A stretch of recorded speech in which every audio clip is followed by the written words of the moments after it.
नमस्कार, आप देख रहे हैं न्यूज़ वन इंडिया। मैं हूं आपके साथ ऋतु तोमर। बुलेटिन की शुरुआत करेंगे बड़ी खबर के साथ। लखनऊ से खबर, जहां पर मुरादनगर हादसे पर सपा अध्यक्ष अखिलेश यादव ने बयान दिया। शमशान से बीजेपी का पुराना नाता है। 25 लोगों की मौत की जिम्मेदारी बीजेपी की है।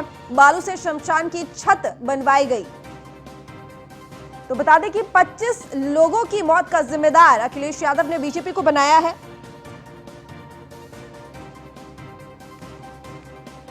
तो अनिला सिंह, बीजेपी प्रवक्ता, इस वक्त हमारे साथ जुड़ी हुई हैं। स्वागत है आपका अनिला जी न्यूज़ वन इंडिया पर।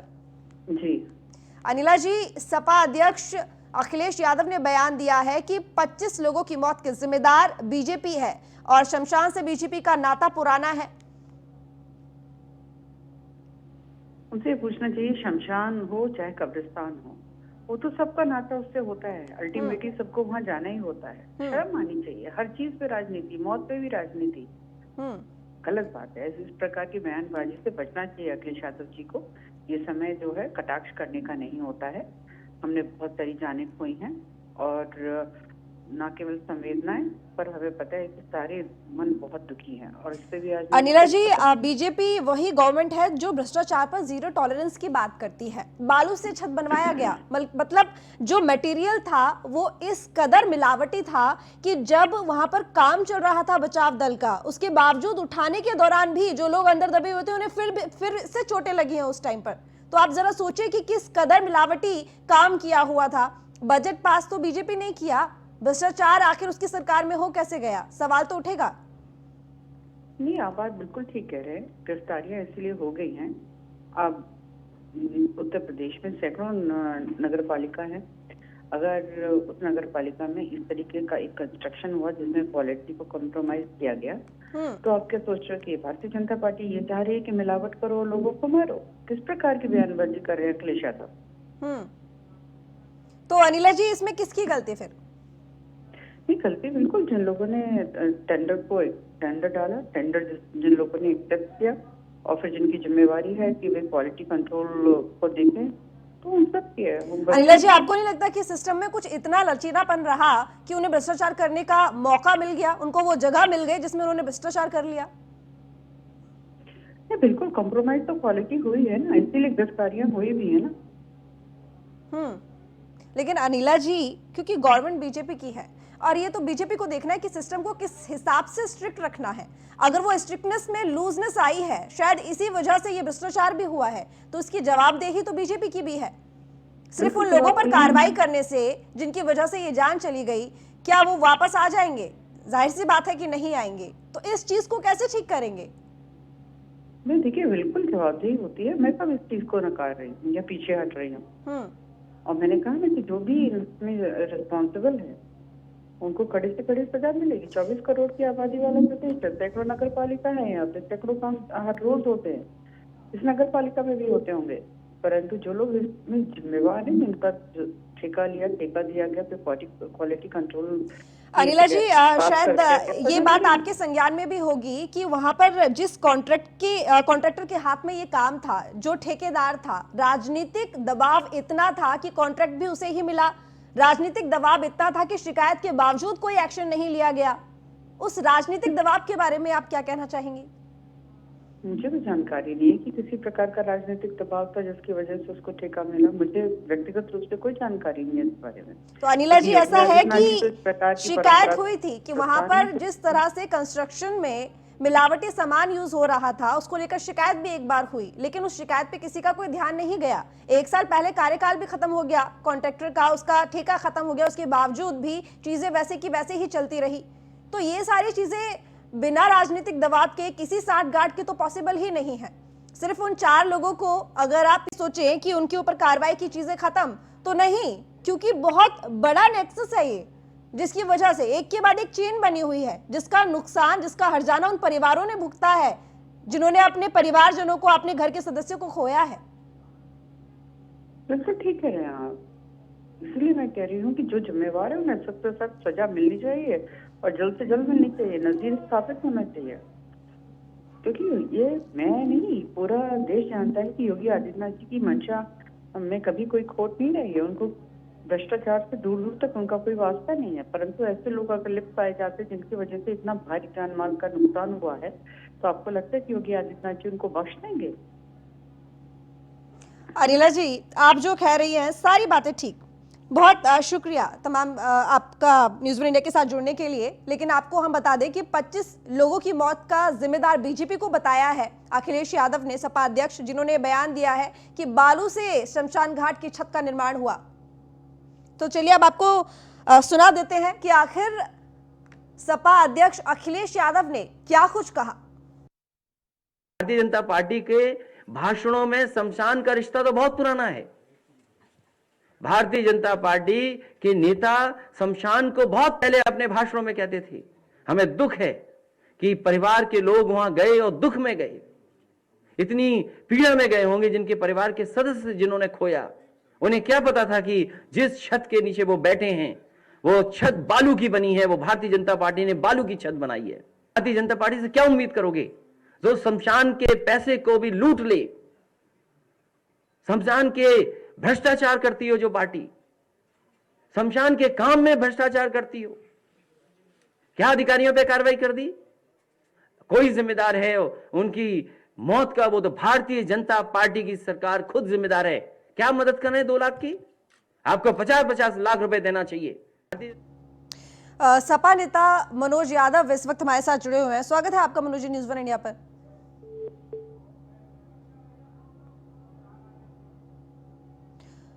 मनोज जी, आप तक मेरी आवाज पहुंच रही है?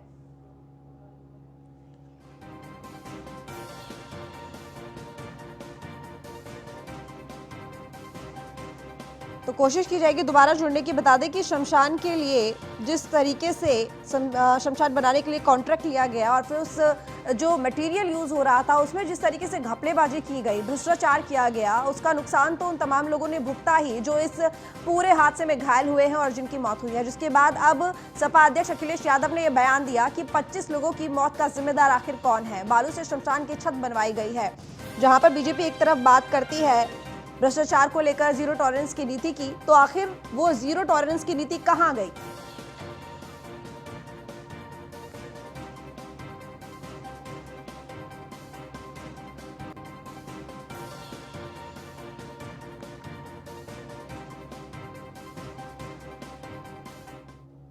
वहीं गाजियाबाद घटना को लेकर सपा प्रवक्ता अनुराग भदौरिया का क्या कुछ कहना है, सुनिए। उत्तर प्रदेश में भारतीय जनता पार्टी की सरकार भ्रष्टाचार में पूरी तरह लबालब डूबी हुई है। गाजियाबाद के मुरादनगर में शमशान घाट में एक छत 4 महीने पहले बनी है, 4 महीने पहले, और पूरी भर्रा के गिर जाती है। 2 दर्जनों से ज्यादा लोगों की मौतें हो जाती हैं और मुख्यमंत्री जी कहते हैं 2-2 लाख रुपए की आर्थिक मदद करेंगे। कमाल की बात है। मुख्यमंत्री जी, आपको 25-25 लाख रुपए एक सरकारी नौकरी देनी चाहिए उनको। आपकी गलती की वजह से, भारतीय जनता पार्टी की सरकार की भ्रष्टाचार की वजह से उत्तर प्रदेश की जनता को सजा मिल रही है। इससे ज्यादा शर्म की बात किसी सरकार के लिए या किसी प्रदेश के लिए हो सकती है क्या कि सरकार की गलती की वजह से सजा जनता भुगत रही हो? देवरिया से खबर, जहां पर आबकारी टीम की बड़ी कार्रवाई। टीम ने अवैध कच्ची दारू और लहन को नष्ट कर दिया है। 120 लीटर कच्ची अवैध शराब को नष्ट किया गया है। 500 किलो अवैध लहन को भी नष्ट किया गया है। आबकारी टीम की कार्रवाई से तस्करों में हड़कंप मचा हुआ है। डीएम अमित किशोर के निर्देशों पर यह कार्रवाई की गई है। तो इस वक्त की बड़ी खबर आपको बता रहे हैं, जहां पर आबकारी टीम की ये बड़ी कार्रवाई देवरिया में, और टीम ने अवैध कच्ची दारू और लहन को नष्ट किया कार्रवाई के दौरान। साथ ही 500 किलो अवैध लहन को भी नष्ट किया है। और आबकारी टीम की कार्रवाई से तस्करों में हड़कंप मचा हुआ है। तो बता दें आपको कि 500 किलो अवैध लहन को नष्ट किया, 120 लीटर कच्ची अवैध शराब को भी नष्ट किया है। तो दारू और लहन को नष्ट किया आबकारी टीम की इस कार्रवाई में।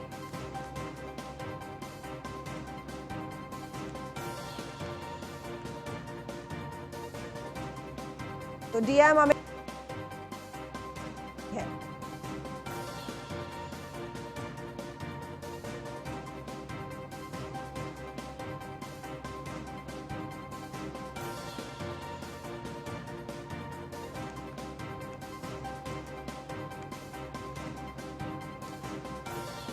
तो ये तस्वीरें कार्रवाई की देवरिया से आबकारी टीम की ये बड़ी कार्रवाई। टीम ने अवैध कच्ची दारू और लहन को नष्ट किया। 120 लीटर कच्ची अवैध शराब को भी नष्ट किया। 500 किलो अवैध लहन को भी नष्ट कर दिया। आबकारी टीम की कार्रवाई से तस्करों में हड़कंप मचा हुआ है।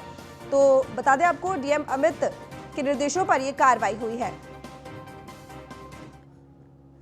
तो हमारे संवाददाता संतोष इस वक्त हमारे साथ जुड़े हुए हैं। संतोष, आपसे जानना चाहूंगी, आबकारी टीम ने एक बड़ी कार्रवाई की है। जी,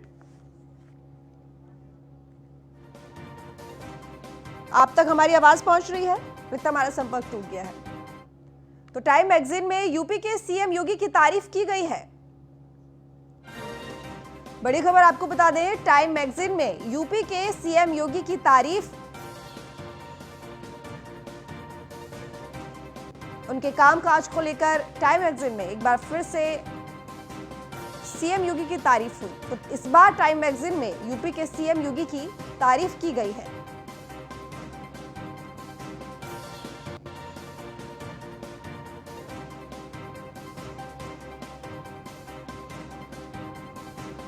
तो बता दें आपको कि जिस तरह से मुख्यमंत्री योगी आदित्यनाथ ने कोरोना काल में तमाम प्रभावी कदम उठाए और जिस तरीके से सब उस पेंडेमिक कंडीशन में सारी चीजें मैनेज की, उसको लेकर मुख्यमंत्री योगी आदित्यनाथ की सीएम योगी की तारीफ की है टाइम मैगजीन में। आपको बता दें कि जैसे ही कोरोना काल जब शुरुआत हुई तो ऐसे में मुख्यमंत्री योगी आदित्यनाथ ने टीम 11 बनाई और उसके साथ ही डेली यानी कि प्रतिदिन टीम 11 के साथ मुख्यमंत्री योगी आदित्यनाथ ने चर्चा की, किस तरीके से निर्देश दिए, किस तरीके से प्रभावी कदम उठाए और साथ ही कोरोना को कंट्रोल करने के लिए, नियंत्रित करने के लिए टेस्टिंग्स बढ़ाने को लेकर भी मुख्यमंत्री योगी आदित्यनाथ ने जिस तरीके से फैसले लिए और निर्देश दिए, उसकी भी तारीफ हुई है। क्योंकि सबसे ज्यादा अगर टेस्टिंग की बात करें तो यूपी ही सबसे आगे रहा है। ऐसे में जो लगातार रिकवरी रेट बढ़ा, दिन ब दिन कोरोना के जो केसेस थे, कोरोना संक्रमित मरीजों के जो केसेस थे वो भी कम होते गए। ऐसे में यहाँ पर मुख्यमंत्री योगी आदित्यनाथ की WHO भी तारीफ कर चुका है। और अब टाइम मैगजीन में यूपी के मुख्यमंत्री योगी आदित्यनाथ की कोरोना काल में सीएम योगी के मैनेजमेंट की तारीफ की गई है।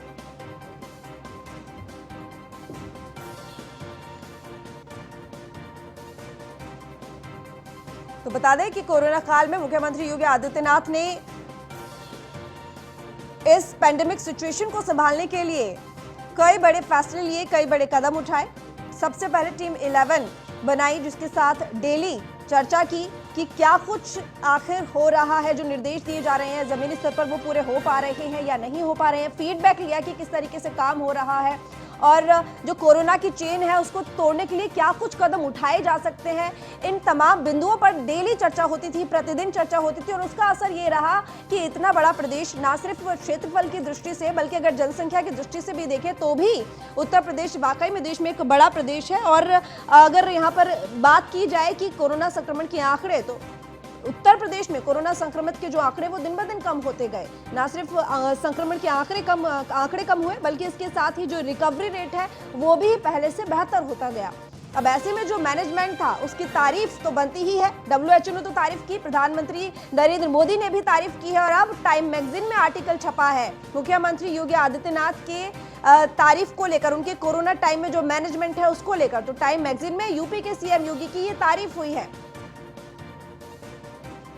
ब्रजेश श्रीवास्तव एसोसिएट एडिटर इस वक्त हमारे साथ जुड़े हुए हैं। ब्रजेश, मुख्यमंत्री योगी आदित्यनाथ की एक बार फिर से तारीफ, वो भी कोरोना काल में जिस तरीके से उन्होंने मैनेज किया है चीजों को, जिस तरीके से मैनेज किया उन्होंने संक्रमण को, जिस तरीके से उन्होंने मैनेज किया जब जितने भी मजदूर थे, प्रवासी मजदूर थे उनको वापस लाने के लिए, उनको रोजगार देने के लिए, वो वाकई में काबिल तारीफ है। लेकिन इस बार टाइम मैगजीन में भी उनके लिए बकायदा मैगजीन में 3 पेज का आर्टिकल छपा है।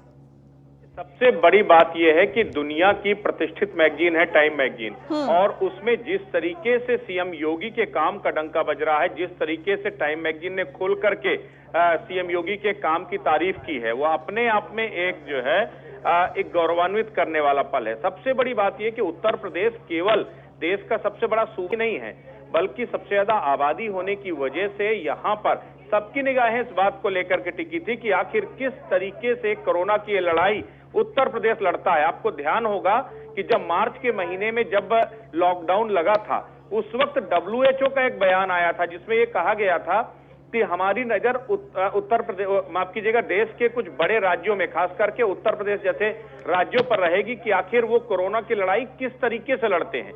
ऐसे वक्त पर जब पूरी दुनिया लगभग घुटनों पर बैठ गई, अमेरिका और ब्रिटेन जैसे तमाम देश, इटली जैसे सुविधा संपन्न देश, वो पूरी तरीके से नतमस्तक हो गए। वहां पर न सिर्फ पूरे भारत ने कोरोना की लड़ाई मजबूती के साथ लड़ी, लेकिन भारत में उत्तर प्रदेश एक ऐसा राज्य था जो सबसे ज्यादा आबादी होने के बाद और सबसे ज्यादा साहसिक फैसले भी उत्तर प्रदेश के मुख्यमंत्री योगी आदित्यनाथ ने दिए।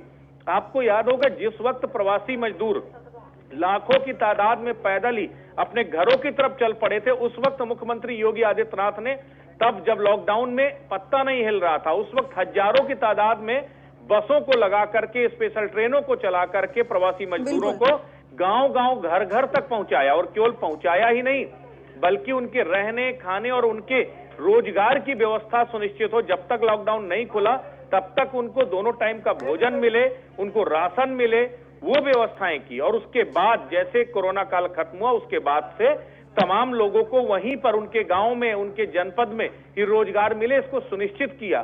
तो अपने आप में एक काबिले तारीफ है। और अब मुख्यमंत्री योगी आदित्यनाथ की तारीफ न सिर्फ WHO कर रहा है, दुनिया के तमाम मुल्कों के जो प्रमुख हैं वो भी इसको लेकर के अप्रिशिएट कर चुके हैं। और अब टाइम मैगजीन ने मुख्यमंत्री योगी आदित्यनाथ के काम की तारीफ की है। सबसे बड़ी बात यह है कि मुख्यमंत्री योगी आदित्यनाथ ने ऐसे समय में ये सफलता हासिल की है कि जब चुनौती सिर्फ ये नहीं थी कि कोरोना है, बल्कि चुनौती ये भी थी कि मजदूरों को वापस लाना है। क्योंकि यूपी एक ऐसा प्रदेश है जहां से सबसे ज्यादा मजदूर निकलकर दूसरे प्रदेशों में जाते हैं, क्षेत्रों में जाते हैं, जाकर नौकरी पेशा करते हैं, मजदूरी करते हैं, उनको वापस लाना। और इसके साथ ही जनसंख्या की दृष्टि से देखें तो भी सबसे बड़ा। आप ब्रजेश, आपके साथ दोबारा जुड़ेंगे। इस वक्त मोहसिन रजा राज्य मंत्री हमारे साथ जुड़े हुए हैं। स्वागत है आपका मोहसिन जी न्यूज़ 1 इंडिया पर। Thank you. मोहसिन जी, मुख्यमंत्री योगी आदित्यनाथ की तारीफ में टाइम मैगजीन में आर्टिकल छपा है। देखिए, हम सब के लिए, पूरे उत्तर प्रदेश वासियों के लिए बड़ी ही हर्ष की बात है, गौरव की बात है, गर्व की बात है कि हमारे यशस्वी मुख्यमंत्री आदरणीय योगी जी को आप लोगों ने या आपकी जमात के और लोगों ने एक नंबर पर रखा कि उत्तर प्रदेश में कोरोना काल में हमारे मुखिया ने लोगों को, 23 करोड़ जनता को बहुत अच्छे से हैंडल किया, उनको कोरोना से बचाना, और साथ साथ तमाम स्वास्थ्य सेवाएं हो, चाहे सुरक्षा की बात हो, चाहे खाद्य सामग्री वितरित करने की बात हो, उन्होंने दिन रात एक करके अपने अधिकारियों के साथ में, अपने मंत्रियों के साथ में मिलकर हम सबको मार्गदर्शन दिया और लगातार राउंड द क्लॉक काम किया। ये उसका परिणाम है। बिल्कुल ठीक कहा आपने। बहुत शुक्रिया आपका न्यूज़ 1 इंडिया के साथ जुड़ने के लिए। ब्रजेश जी, आपका भी बहुत धन्यवाद तमाम जानकारी के लिए। लखनऊ से खबर है, जहां पर सीएम योगी ने देखी यूपी दिवस के आयोजन के प्रस्तुतिकरण। 24 से 26 जनवरी 2021 को लखनऊ और नोएडा में होगा आयोजन। इस योजना को आत्मनिर्भर भारत और आत्मनिर्भर यूपी से जोड़ा जाएगा। आयोजन में ओडीओपी उत्पादों की प्रदर्शनी के साथ साथ हुनर हाट का भी आयोजन होगा। यूपी दिवस कार्यक्रम राज्य और जनपद स्तर आयोजित किया जाए। मुख्यमंत्री योगी आदित्यनाथ ने निर्देश दिए, साथ ही जिला स्तर पर आयोजित होने वाले कार्यक्रमों में जनप्रतिनिधियों की सहभागिता भी सुनिश्चित हो। ओडीओपी, हस्तशिल्पियों और हुनर हाट में स्टॉल लगाने वाले लोगों को डिजिटल बैंकिंग से जोड़ा जाए। यूपी दिवस के दौरान कृषि मंडियों और एफपीओ पर केंद्रित कार्यक्रम आयोजित करने के निर्देश दिए गए हैं। यूपी दिवस आयोजन के दौरान होने वाले सांस्कृतिक कार्यक्रमों में स्थानीय कलाकारों को प्रमोट करें। कार्यक्रम में केंद्र और राज्य सरकार की विभिन्न कल्याणकारी योजनाओं का व्यापक प्रचार प्रसार सुनिश्चित करें। तो मुख्यमंत्री योगी आदित्यनाथ ने प्रस्तुतिकरण देखा यूपी दिवस को लेकर और साथ ही कई तरह के दिशा निर्देश भी दिए हैं अधिकारियों को।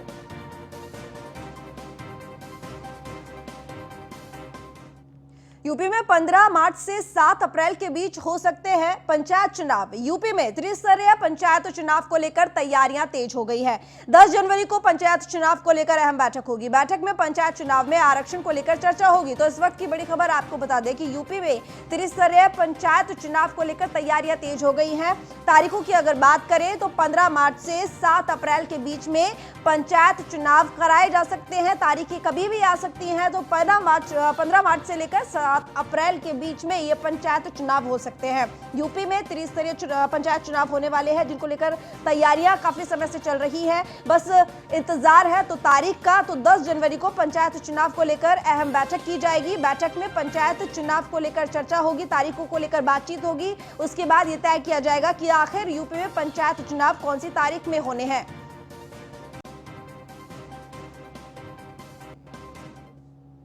आगरा से खबर, जहां पर संदिग्ध परिस्थितियों में युवक की मौत हुई। गांव के बाहर खेत में युवक का शव पड़ा मिला। युवक का शव मिलने से इलाके में हड़कंप मचा हुआ है। परिजनों ने युवक की हत्या की आशंका जताई है। सूचना के बाद मौके पर पुलिस की टीम पहुंची। मुकदमा दर्ज कर मामले की जांच में पुलिस जुटी हुई है। तो युवक का शव मिलने से इलाके में हड़कंप मचा हुआ है। आगरा से खबर है, संदिग्ध परिस्थितियों में युवक की मौत हुई। गांव के बाहर खेत में युवक का शव पड़ा हुआ मिला। युवक का शव मिलने से इलाके में हड़कंप मचा हुआ है। परिजनों ने युवक की हत्या की आशंका जताई है। तो सूचना के बाद मौके पर पुलिस की टीम पहुंची। मुकदमा दर्ज कर मामले की जांच में जुटी हुई है।